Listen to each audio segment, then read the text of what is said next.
Dito tayo sa Tres Filipino Twists. So ito yung mga options nila. Right? And this is how it looks like on the other side. This is how it looks like on the other side. And pagpasok mo, this is how it looks like here on the other side. And today, kakain nga tayo dito. So let's go. Nagpa-reserve tayo ng exclusive area. Ayan. And parang ito yung function hall nila. You can have your private dinner, lunch here, maximum of 15 people. And the good thing about this is yung view.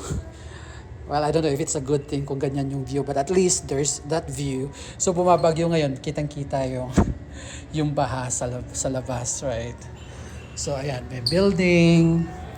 But of course, you also have another view here sa labas, right? Pag ayaw mong makita kayo dito sa loob, kung gusto nyo ng privacy talaga, you can also have the option to lower this down. Ayan, para hindi kayo nakikita sa labas. So, hintayin lang natin yung mga kasama natin na magdi-dinner. And of course, pero nag-order na tayo para pagdating nila, kain na agad. Let's go! Ayan na ang ating first order.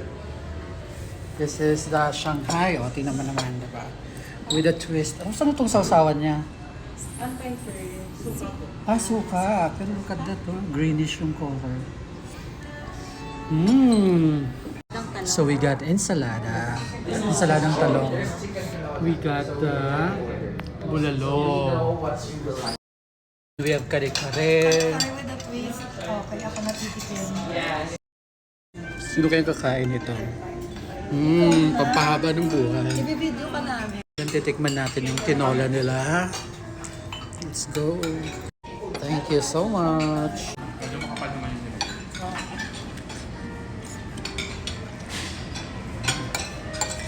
Ayan, tapos na kumain guys. Simot sarap. Ayan, tayo magbabayad na. Let's go! Alright, payment time. So magbabayad tayo 12,281. Let's go!